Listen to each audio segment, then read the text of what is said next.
परम आदरणीय साधक साधिकाएँ, अभी 10 जुलाई 2025 से वर्षावास का समय चल रहा है और वर्षावास में समस्त भिक्खु तथागत बुद्ध के काल से ही भिन्न भिन्न बौद्ध विहारों में रह कर के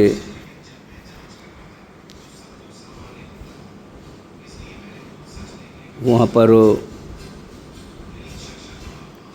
ध्यान साधना करते हैं, धम्म अध्ययन करते हैं और उस धम्म अध्ययन को साधक साधिकाओं के बीच में धम्म देशना के माध्यम से रखते हैं। तथागत बुद्ध ने देश की धरती पर संपूर्ण मानवों को एक समान समझा और बुद्ध के धम्म में सभी मानव एक समान हैं। कोई न छोटा है, न कोई बड़ा है, न कोई वर्ण है, न कोई जाति है। अगर कोई जाति है तो सिर्फ एक जाति है, मानवों की जाति, जिसमें नर और मादा दोनों हैं मानव प्रजाति की। दूसरी जाति पशुओं की है, तीसरी जाति कीड़े मकोड़ों की है, पक्षियों की है। तो बुद्ध ने धरती पर, महामानव बुद्ध ने धरती पर सभी प्राणियों की रक्षा के लिए कहा। बुद्ध के अनुयायी, खासकर बौद्ध भिक्खु,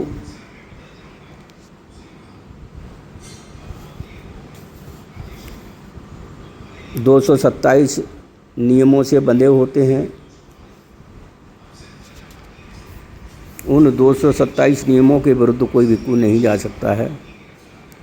और अगर जो भिक्खु, चाहे वो कितने भी वरिष्ठ हों या वो कितना भी कनिष्ठ हो, जो भिक्खु तथागत बुद्ध के ने दिए 227 नियमों के विरुद्ध जाता है या उनके बताए हुए 5 शील 10 शीलों के विरुद्ध जाता है, उनके बताए हुए 75 शेखियों के विरुद्ध जाता है, तो वह भिक्खु अपने आप को धोखा कर रहा है। और देश में बुद्ध के धम्म को एक तरह से नष्ट करने का बीड़ा कुछ अमानुषिक लोगों द्वारा लिया जा चुका है और वो भी सत्ता सरकारों के संरक्षण में।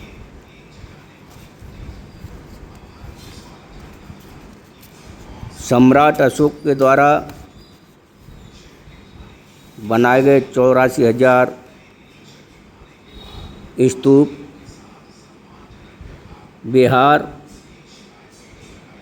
चैत्य, गुफाओं को नष्ट करने का काम देश की धरती पर कोई दूसरे लोग नहीं कर रहे, विदेशियों ने नहीं किया है। कोई रूस और अमेरिका ने आकर के भारत की धरती पर कोई बौद्ध के विहारों को नष्ट करने का काम नहीं किया। उनके धर्म स्थलों पर अवैध रूप से हिंदू देवी देवता और भगवान बनाकर के कब्जा कोई विदेशियों ने नहीं किया है। जो अपने आप को सनातनी, नकली सनातनी लोगों के द्वारा, क्योंकि उनका सनातन से कोई लेना देना है ही नहीं, सनातन का वास्तविक अर्थ होता है शांति, सनातन का वास्तविक अर्थ होता है प्यार, सनातन का वास्तविक अर्थ होता है समता, सनातन का वास्तविक नाम होता है स्वतंत्रता, सनातन का वास्तविक अर्थ होता है सभी भाईचारे से रहें। कोई न छोटा हो, न बड़ा हो, न कोई नीच हो, न कोई ऊंच हो, सब शिष्टाचार से रहें। अपना अपना रोजगार धंधा अपने अपने हिसाब से जो करता है उसका वो व्यवसाय है, उसकी वो जाति के रूप में न हो। लेकिन देश की धरती पर कुछ अमानुषिक लोगों ने भारत में बुद्ध काल को नष्ट करने के लिए जाति और वर्ण व्यवस्था बनाई, वर्ण व्यवस्था और जाति व्यवस्था बना करके, और जाति व्यवस्था में से उपजाति व्यवस्था बना करके हजारों जाति और उपजातियों में देश के मूल निवासी समाज को बांटा है। और बांट करके आज उन्हीं लोगों ने जो बुद्ध काल का स्थल थे उसका सबसे सटीक उत्तर सबसे बड़ा है बुद्ध गया। जिस बुद्ध गया को एक तरह से उसको पूरे तरह से नष्ट ही कर दिया था, ऐसे जैसे फायान ने आकर के उसका भ्रमण किया और वहाँ पर देखा तो श्रेय उन फायान को जाता है जिन फायान के वजह से और अनागरिक धम्मपाल के कारण वो स्थल आज वहाँ देखने को मिलता है। परंतु उस स्थल पर भी आज की तारीख में वो बौद्धों का स्थल है और बौद्धों के हाथों में पूर्ण रूप से नहीं है, जिस पर आज भी वह जातिवादी, ब्राह्मणवादी, पाखंडवादी, अंधविश्वासी व्यवस्था के पोषकों का एक जाति विशेष ब्राह्मण लोगों का उस पर कब्जा है, जिसकी मुक्ति के लिए अनागरिक धम्मपाल ने लंबे समय तक अपना आंदोलन चलाया। और उनके कुछ समय के बाद, गैप के बाद, देश की आज़ादी के बाद में इस आंदोलन को जापान से आए भारत की नागरिकता हासिल हुई भदंत सुरई ससई, भदंत आनंद जी महास्थवर, राष्ट्रीय अध्यक्ष अखिल भारतीय भिक्षु महासंघ, जो वर्तमान में बुद्ध गया महाबोधि महाविहार मुक्ति आंदोलन कमेटी के राष्ट्रीय अध्यक्ष भी हैं, के नेतृत्व में काफ़ी लंबे समय तक आंदोलन चला। और उस आंदोलन के चलने से इतना हुआ कि जिस बुद्ध गया मैनेजमेंट की कमेटी में जो देश की आज़ादी के पहले बन गए, वो कमेटी 1949 एक्ट जो बनाया गया, वो 1949 एक्ट पूर्ण रूप से उच्च वर्गीय पंडा पुजारियों के हाथों में रहा। लेकिन जब ये आंदोलन भदंत सुरई ससई जी का और महास्थवर भदंत आनंद जी के द्वारा चलाया गया, उस आंदोलन से उस बिहार में जो कमेटी बनी,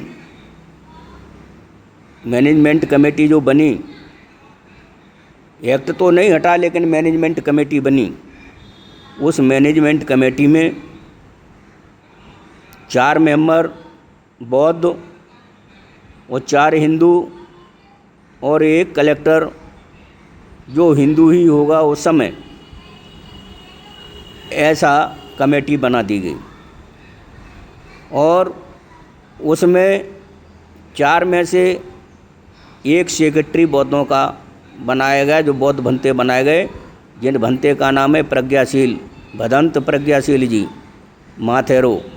इनको उस समय इस आंदोलन के कारण उसमें उसका सेक्रेटरी बनाए गए और मॉन्क प्रमुख भी उनको बनाया गया। ये वहाँ पर भिक्खू वहाँ पर सेक्रेटरी रहते हुए और मॉन्क प्रमुख रहते हुए उस समय इतना बड़ा काम नहीं कर पाए, लेकिन उस आंदोलन के कर्ता धर्ता जो आंदोलन चलाते रहे भदंत आनंद जी, उनके दबाव में वहाँ पर कई विकास के कार्य हुए, विकास का निर्माण के कार्य हुए। चारों तरफ से परकोटा उसी समय खींचा गया, ये गेट वगैरह जो बनाए गए उसी समय बनाया गया और उसी समय बाबा साहब डॉक्टर अम्बेडकर की प्रतिमा जयप्रकाश नारायण के जो हॉल पार्क था, उस पार्क के अंदर ही वहाँ पर गेट के पास में ही, बुद्ध गया के गेट के पास में बाबा साहब अम्बेडकर की प्रतिमा भी लगाई गई। कई अनेक कार्य हुए, लेकिन उस बुद्ध गया की मैनेजमेंट कमेटी को, उस 1949 एक्ट को आज भी ख़त्म नहीं किया गया है, जिसके लिए बुद्ध गया महाबोधि महाविहार कमेटी के प्रमुख भदंत आनंद जी द्वारा समय समय पर शासन, प्रशासन बिहार और प्रशासन बुद्ध गया को कई बार लिखित ज्ञापन पत्र दिए जाते रहे और अभी भी जारी हैं। और अभी भी कुछ संगठनों के द्वारा वहाँ पर एक धरना प्रदर्शन किए गए और अभी देश के कई क्षेत्रों में उन्होंने अपनी रथ यात्रा भी निकाल रखी है, लेकिन उसका कोई सुनिश्चित निराकरण होने की हालत में नहीं है। और अब बहुत जल्दी ही बुद्ध गया महाबोधि विहार बुद्ध गया की मुक्ति के लिए भदंत आनंद जी के नेतृत्व में और तमाम सारे भिक्खू संघ मिलकर के, तमाम सारे संगठन, सामाजिक, राजनीतिक और धार्मिक संगठन मिलकर के उस बुद्ध गया की मुक्ति के लिए बहुत जल्दी एक बड़ा विकल्प सोच करके, बड़ा विकल्प ला करके और उस आंदोलन की रूपरेखा को बदलने की तैयारी करेंगे और वास्तविकता में उस बुद्ध गया की मुक्ति के लिए ये आंदोलन चलाने की तैयारी में लगेंगे। भगवान बुद्ध ने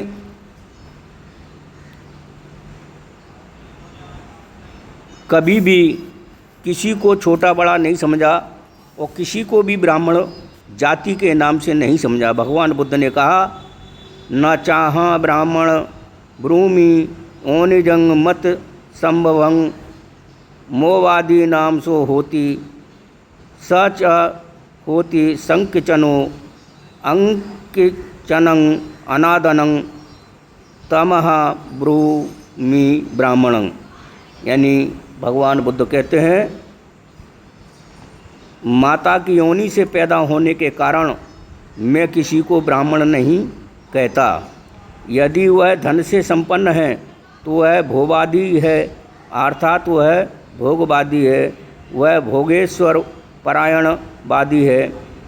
वो जो परिग्रही है और त्यागी है उसे ही मैं ब्राह्मण कहता हूँ। आगे वो कहते हैं, यस रागो च दोषो च मानो मक्खो च पातितो सास पोरो भी आरखा तमहा ब्रूमि ब्राह्मणा। ये जिस मनुष्य ने आरे की धार के ऊपर सरसों का दाना रखने की तरह अपने समस्त राग द्वेष मान को फेंक दिया है, उसी को मैं ब्राह्मण कहता हूँ। महाराज, मेरा विश्वास है, जिसका चित्त निंदा गाली और मार से विचलित नहीं होता, क्षमा ही जिसका महान बल है, जिसने काम क्रोध लोभ को जीत लिया है, जो संयमी और शीलवंत है, वही ब्राह्मण है। ये तथागत बुद्ध कहते हैं। आगे भगवान बुद्ध ने भी और भी कहा, आकोसं बद बंधुच अदुट्ठो यो तितिखाति खंति बलं बलानिकं तमह ब्रूमि ब्राह्मणं। जो अपने मन को बिना दूषित किए गाली सहन करता है, बद सहन करता है, बंधन सहन करता है, तथा जिसका क्षमा बल ही उसके बल रूपी सेना का सेनापति है, उसे ही मैं ब्राह्मण कहता हूँ। अक्को धनं बतबंतं शीलवंतं अनुसतं दत्तं अंतिम शरीरं तमहं ब्रूमि ब्राह्मणं। जो क्रोध करने वाला नहीं है, जो संकल्प का धनी है, जो शीलवान है, जो अनुत सुख है और जो संयमी है और अंतिम शरीर वाला है, अर्थात आवागमन का चक्कर नष्ट कर चुका है, उसी को मैं ब्राह्मण कहता हूँ। महाराज, मेरा विश्वास है कि जो दान नहीं लेता, जो दूसरों के अबुद्ध से प्रसन्न और दूसरों की विपत्ति से खिन्न होता है, जिसने कामना और तृष्णा का क्षय कर दिया है, जिसके कर्म के बंधन कट गए हैं, जिसका हृदय विमल और प्रज्ञा से प्रकाशित है, जो मोहोतीत होकर सदा ब्रह्म में विहार करता है, वही ब्राह्मण है। भगवान बुद्ध ने और भी आगे कहा, योद दिगं व रसं व अणु थूलं सुभासु शुभ लोके अदिन्न नादियतो तमह ब्रूमि ब्राह्मणं। जो संसार की बड़ी छोटी मोटी पतली शुभ व अशुभ किसी भी वस्तु को बिना दिए नहीं लेता, उसे ही मैं ब्राह्मण कहता हूँ। इस तरह तथागत बुद्ध ने अपनी वाणी में ब्राह्मण का अर्थ पूरे तरीके से सभी के सामने रख दिया कि ब्राह्मण कौन है। तो ब्राह्मण धर्म, बौद्ध धर्म में कोई ब्राह्मण नहीं है जाति के नाम से। बौद्ध धर्म में ब्राह्मण वही है जो जैसा तथागत बुद्ध ने उक्त गाथाओं में जो कहा है, वही ब्राह्मण है। लेकिन इस देश की धरती में बुद्ध के धम्म को नष्ट करने पर तुले लोगों के द्वारा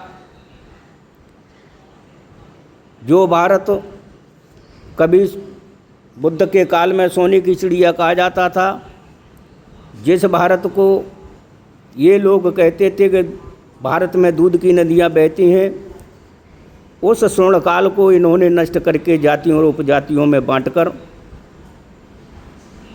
ये बुद्ध की धरती भारत में असमानता का बीज बो दिया और उस असमानता की ज़िंदगी में, जीवन में आज हमारे ही वो भाई जो बुद्ध के ही वंश के हैं, चाहे वो अनुसूचित जातियों में, आज की वर्तमान की अनुसूचित जातियों में आने वाली जातियां हों, चाहे वो पिछड़े वर्ग की जातियों में आने वाली जातियां हों, उन जातियों की अज्ञानता आज भी दूर नहीं हटी है। उनको इतना भी आभास नहीं हो पाया है अभी तक कि जब देश की आज़ादी के पहले इस देश की धरती पर तमाम सारे 33 करोड़ देवी देवताओं की उत्पत्ति इन ब्राह्मणवादी मानसिकता, जातिवादी व्यवस्था के लोगों ने कर दी थी। उस समय 33 करोड़ देवी देवता भारत की धरती पर थे। उन 33 करोड़ देवी देवताओं ने जब आपके पुरखों को गुलाम बनाया गया, धन धरती से वंचित किया गया, विद्या से वंचित किया गया, तो इन 33 करोड़ देवी देवता और इन भगवानों ने आपकी प्रगति का रास्ता नहीं खोला। और प्रगति का रास्ता अगर कहीं खुलने का समय आया, जब देश में अंग्रेज हुकूमत हुई, महाराष्ट्र की धरती पर महात्मा फुले नाम के एक ओबीसी माली काची जाति से पैदा हुए। उनके पिता ने अंग्रेज़ों के ईसाई स्कूल में उन्हें पढ़ाने का विद्या अध्ययन करने के लिए प्रवेश कराया। तो उस समय भी ब्राह्मणों ने महात्मा फुले से उनको पढ़ाने से वंचित रखने के लिए कहा, और यहाँ तक आगे चल के इतना प्रताड़ित कर दिया कि उनके माता पिता ने जब उनको पति पत्नी सहित सावित्रीबाई फुले को सहित घर से बाहर निकाल दिया। लेकिन उस महापुरुष ने अपना जो रास्ता शिक्षा का चुना उसे आगे बढ़ाते गए और इतना पढ़ाया, इतना बढ़ाया कि उनका पत्नी सावित्रीबाई फुले को भी शिक्षित करके उन्होंने बालिकाओं के लिए विद्यालय स्थापित कराए। इसमें खास भूमिका मुसलमान महिला, नाम भूल गया, आपका क्या नाम है? शेख। नहीं, पूरा नाम। फातिमा शेख। हाँ, फातिमा शेख, उनकी खास भूमिका रही, क्योंकि फातिमा शेख ने पहला स्कूल खोलने के लिए खुद की अपनी भूमि दी। उसके कारण कुछ दलित और अछूत पढ़ने लिखने लायक हुए। लेकिन जब ये ब्राह्मणी मानसिकता के लोगों ने सोचा कि अगर महात्मा फुले का ये आंदोलन सफल हो गया तो एक दिन इस देश की धरती पर ब्राह्मणत्व तो खत्म हो जाएगा,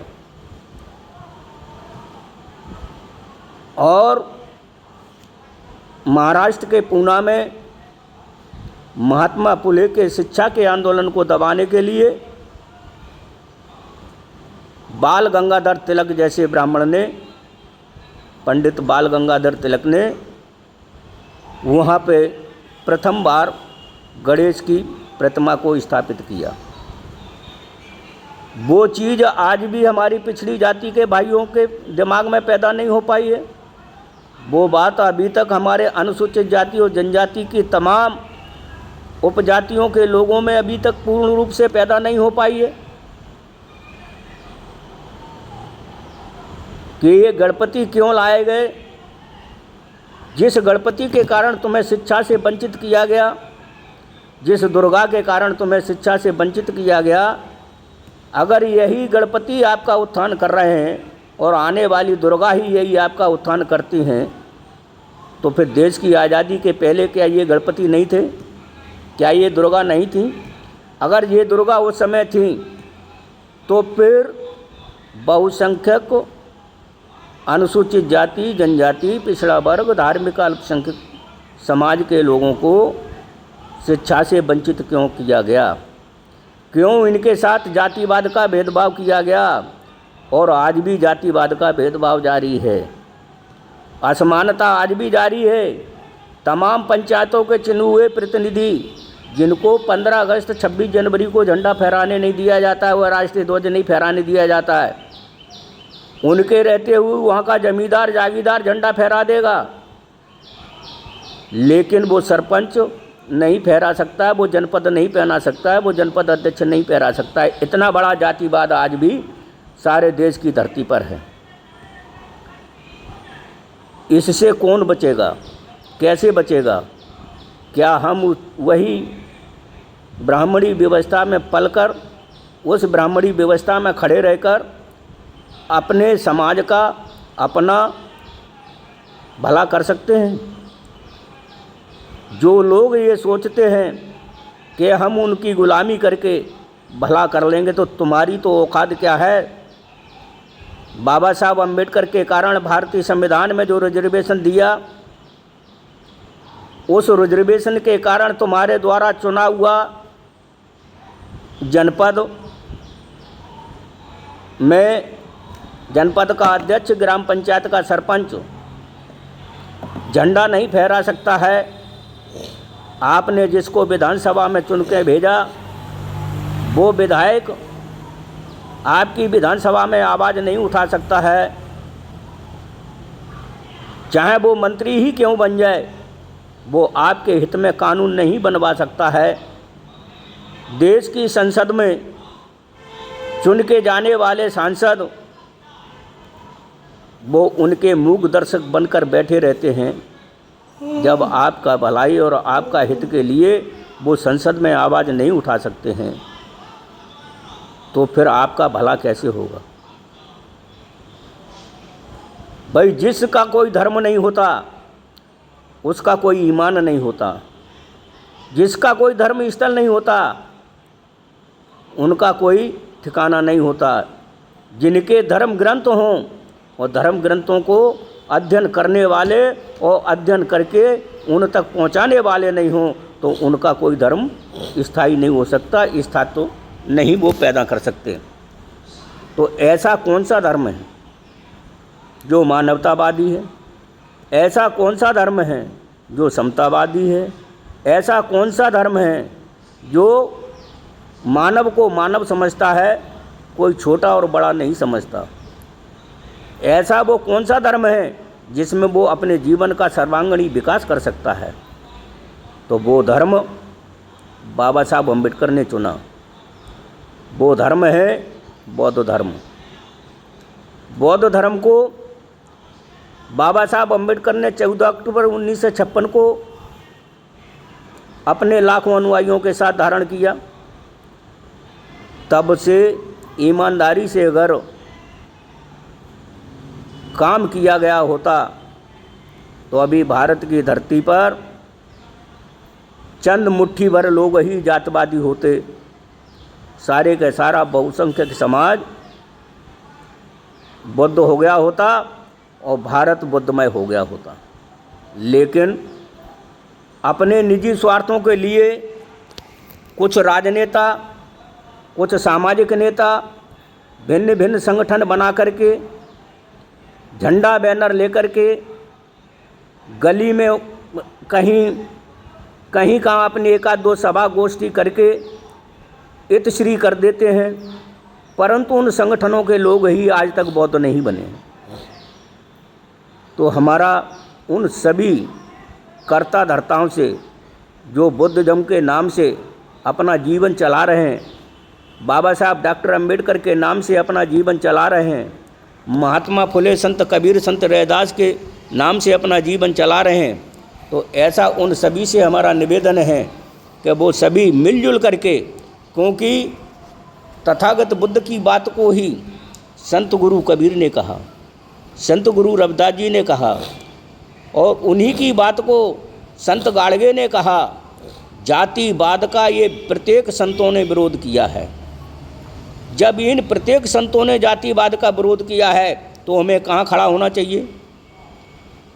जो जाति को नहीं मानता है, जो समानता को मानता है, तो जाति विहीन समाज व्यवस्था कहाँ पर है?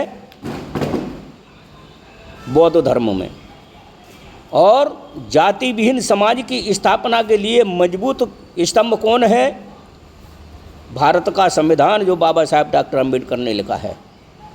तो हमें उस संविधान पर ज़्यादा भरोसा होना चाहिए। हमें उसका अध्ययन प्रत्येक नागरिक को करना चाहिए, प्रत्येक संगठन के लोगों को करना चाहिए और प्रत्येक संगठन के लोगों को जो बाबा साहब डॉक्टर अम्बेडकर के शिक्षित बनो, संगठित रहो, संघर्ष करो, इस नारे को ईमानदारी से फॉलो करना चाहिए। ईमानदारी से फॉलो करना चाहिए, इस पर कहीं भी कसर नहीं छोड़ना चाहिए। अगर जो लोग अपने स्वार्थ के लिए अपना संगठन को अलग खींच के खड़ा हो जाए, दूसरा आदमी दूसरे संगठन में को बना करके खड़ा है, तीसरा आदमी अलग संगठन को बना के खड़ा है, ऐसे भारत की धरती पर हजारों लाखों संगठन हैं जो अलग अलग गलियों में खड़े हुए हैं। तो ऐसे हजारों लाखों संगठन के पुरोधाओं से निवेदन है कि भारत की धरती को वास्तव में ही बाबा साहब के सपनों को पूरा करने का संकल्प लेते हो और संकल्प लिया है तो आपको अपनी एकजुटता भी दिखाना पड़ेगी। अगर आप स्वतः एकजुट नहीं होंगे और स्वतः एकजुट होकर के जो बाबा साहब डॉक्टर अम्बेडकर ने इशारा किया है कि राजनीतिक सत्ता वह मास्टर चाबी है कि जिससे हर एक समस्या का निदान हो सकता है, तो हम अपनी सामाजिक, धार्मिक और राजनीतिक एकजुटता को दिखाएं। अगर हम राजनीतिक एकजुटता को नहीं दिखाते हैं तो इसका मतलब है कि ये बने हुए संगठन ही बौद्ध धर्म को धरती पर नहीं लाने दे रहा है। इसका मतलब है कि यही राजनीतिक सत्ता अपनी हासिल नहीं करना चाहते हैं। इसका मतलब है कि तुम ही लोग मिलकर के देश के ब्राह्मणवाद को आगे बढ़ाने का काम कर रहे हो। तो इसलिए मैं पुनः से अपील कर रहा हूँ कि तमाम सारे भिक्खू हैं, कोई भिक्खू किस्मत का है, कोई भिक्खू किस्मत का है, क्योंकि भारत की धरती पर इन भिक्खुओं का कोई ट्रेनिंग सेंटर नहीं है। और कोई भी भिक्खू जिसकी मनचाही वैसी बात कर देता है। कोई भिक्खू, हम अपने मध्य प्रदेश में देखते हैं, तमाम भिक्खू सरकारों की चमचागिरी करने में लगे रहते हैं। मंत्री, मुख्यमंत्री से नीचे उनका कोई चीफ गेस्ट ही नहीं होता है। विनय का कोई पालन ही नहीं है, विनयहीनता में लगे रहते हैं। कोई बड़ा भंते बन गया, जिसका लंबा जीवन हो गया, तो वो अपने कनिष्ठ भिक्खुओं की आवाज़ को दबाने का काम करते हैं। कनिष्ठ भिक्खु के मुंह से ये बात नहीं निकलना चाहिए, वो गलत बोल रहा है। बड़े भिक्खु गलती कर रहे हैं, उसको कौन कहे गलत है। बुद्ध गया की धरती से किसने साकेत की नगरी अयोध्या के लिए मिट्टी किसने दी? क्या इसकी जानकारी लोगों को नहीं होना चाहिए? वो भी तो कोई भिक्खु संघ है। किसने दी? और बुद्ध गया के जो अपने आप को जिम्मेदार बताते हैं, वहाँ की धरती पर भी वो संघ का कार्यालय बना हुआ है, बुद्ध गया की धरती पर बना हुआ है। क्या वो राम जन्मभूमि बुद्ध साकेत की नगरी में संगाराम बुद्ध विहार पर बनाए गए राम मंदिर के निर्माण में क्या वो भिक्खु नहीं गए? फिर उस संघ को देश के अम्बेडकरवादी, देश के बुद्धिस्ट, देश में अपने आप को कबीरपंथी कहने वाले, देश को अपने आप को रविदास पंथी कहने वाले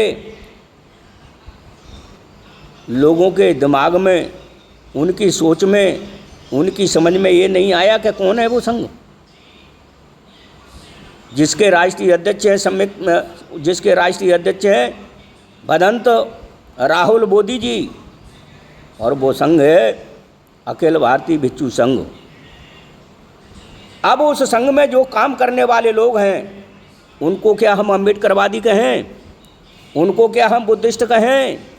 जो लोग अयोध्या की साकेत नगरी पे राम के मंदिर का निर्माण कराने के लिए अपना पूरा सहयोग करते हैं, क्या कहें?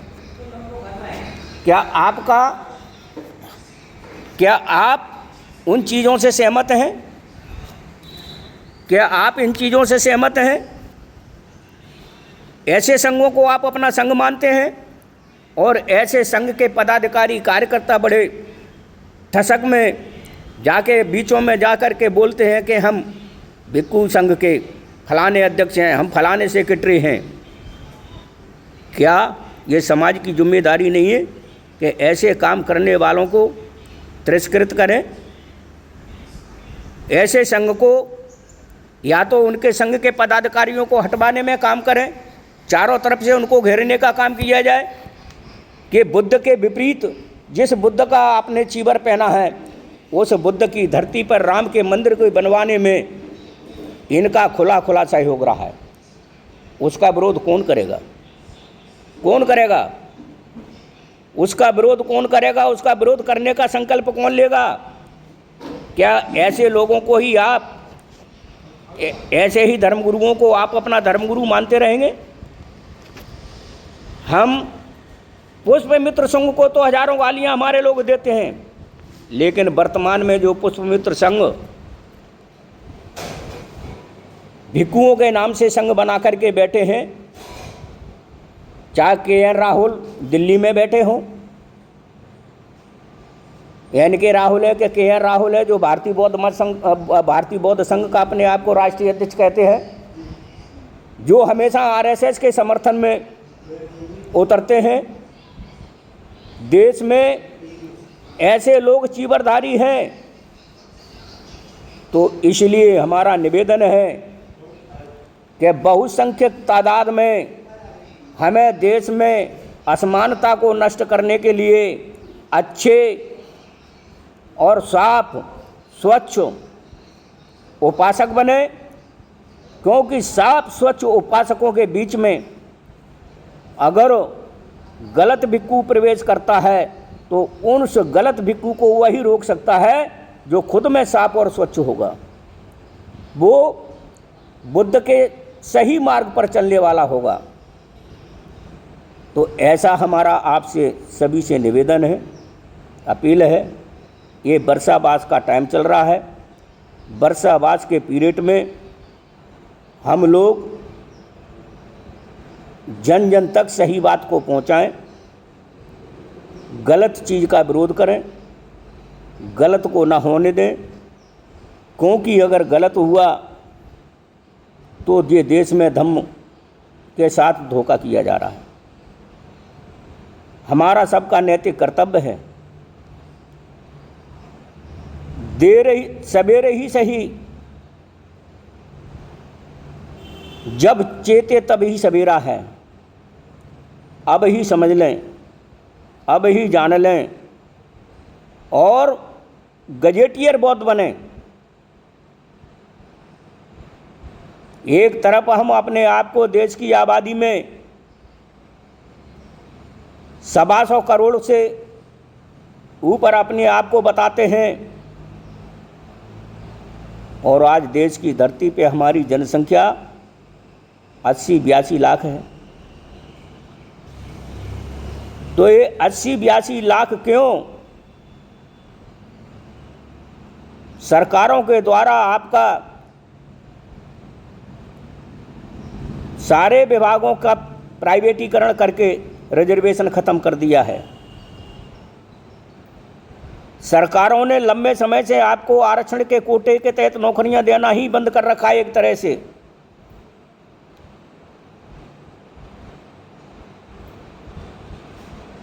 इसके बाद भी हम सोच रहे हैं कि सरकार हमारा भला कर रही है।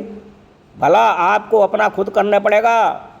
तथागत बुद्ध ने कहा अत्तदीप भाव, अपने दीपक आप बनो, अपने आप को प्रकाशमान बनो, अपना उजाला खुद में करो।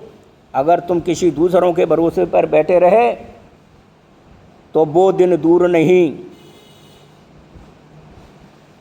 कि इस देश में एक दिन वह संविधान खत्म हो जाएगा।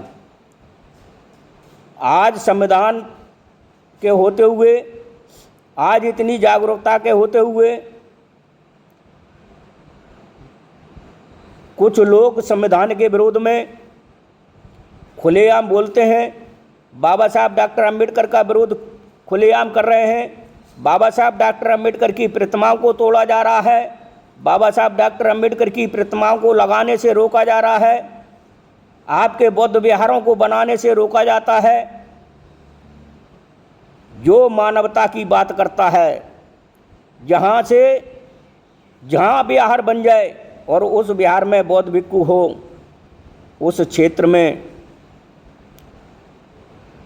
बहुत सारी ऐसी गतिविधियां हैं कि जिससे समाज में परिवर्तन आ सकता है, लाया जा सकता है। नशा मुक्ति पर भी प्रतिबंध लगाया जा सकता है। ईमानदारी लोगों के अंदर आ सकती है, सच्चाई लोगों के अंदर पैदा हो सकती है, ये सारी चीज़ें पैदा हो सकती हैं, लेकिन इसको रोकने का काम कौन कर रहा है? ये मनुवादी लोग और मनुवादी लोगों की मनुवादी सरकारें।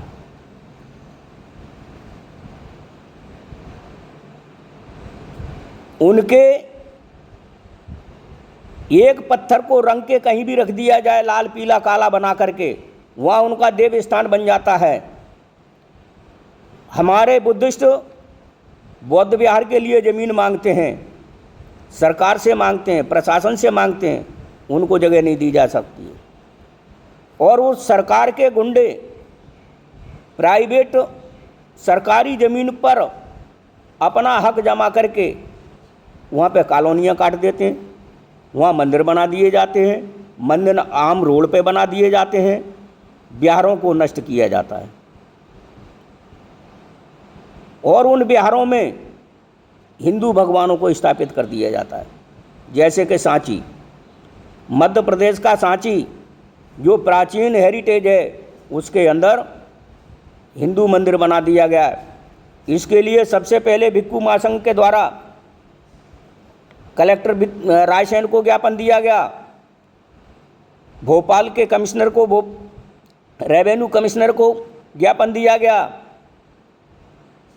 मध्य प्रदेश के मुख्यमंत्री को ज्ञापन दिया गया, मध्य प्रदेश के राज्यपाल को ज्ञापन दिया गया, लेकिन वो मंदिर नहीं हटा, अभी तक हटा है।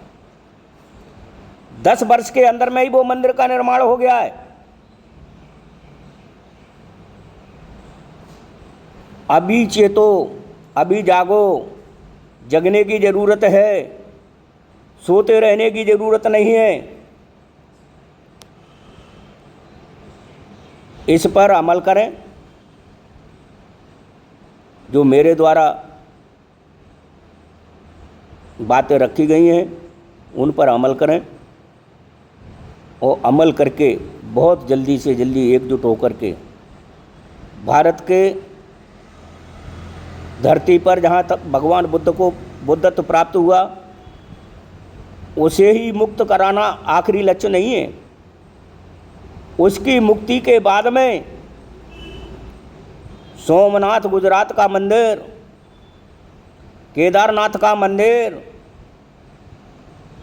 और जगन्नाथ धाम पुरी का मंदिर और तिरुपति के बालाजी का मंदिर, ऐसे हजारों तीर्थ स्थल हैं, लाखों तीर्थ स्थल हैं। उन सब की मुक्ति कराने का मसला है। और आप देख रहे हैं उन सब की मुक्ति के लिए आपको भिक्खू को किसी को मंत्री नहीं बनना है, किसी भिक्खू को मुख्यमंत्री नहीं बनना है, किसी भिक्खू को प्रधानमंत्री भी नहीं बनना है। जो भी बनना है वो हमारे साधक साधिकाओं में से ही बनना है। तो आज ज़रूरत है इस देश की सरकार को अपने हाथों में लेने की, प्रदेश की सरकारों को अपने हाथों में लेने की। लेकिन इसके लिए पुनः से निवेदन कर रहा हूँ उन राजनेताओं से, जो राजनेता भिन्न भिन्न संगठनों को बनाकर अलग अलग खड़े हुए हैं और अलग अलग अगर चुनाव में लड़ते हैं, अभी तक लड़ते आए हैं, तो कोई भी संगठन मजबूत नहीं हो पाया है। इसलिए सारे संगठन के नेता एकजुट हो जाएं, अपना पैक्ट बनाएं, और पैक्ट बना करके अनुसूचित जाति, जनजाति और पिछड़े वर्ग के नेताओं को भी सलाह है कि वो भी इस एकजुटता में अपना परिचय दें। अगर ये तीनों वर्ग मिलकर के, चौथा वर्ग है अल्पसंख्यक, इसको भी साथ ले लें, ये चारों वर्ग एकजुट होकर के मिलकर के चाहें तो देश में सत्ता का परिवर्तन आज ही कर दें। कैसे कर सकते हैं कि इनके जो आज भी देश की संसद में जो सांसद बैठे हुए हैं, इन सांसदों पर इतना दबाव बना दें, इतना दबाव बना दें कि ये सांसद उस सरकार के खिलाफ खड़े हो जाएं, तो सरकार 24 घंटे नहीं लगेंगे सरकार को गिरने में। 24 घंटे के पहले सरकार गिर जाएगी और उसे तुम्हारी ताकत का एहसास हो जाएगा और देश की सोती हुई जनता को जागने का मौका मिल जाएगा। तो ऐसी बात रखते हुए मैं अपनी वाणी को विराम देता हूँ। आप सबका मंगल हो, आप सभी सुखमय हो। आप सबको सादर नमो बुद्धाय। जय भीम, जय भारत, जय संविधान।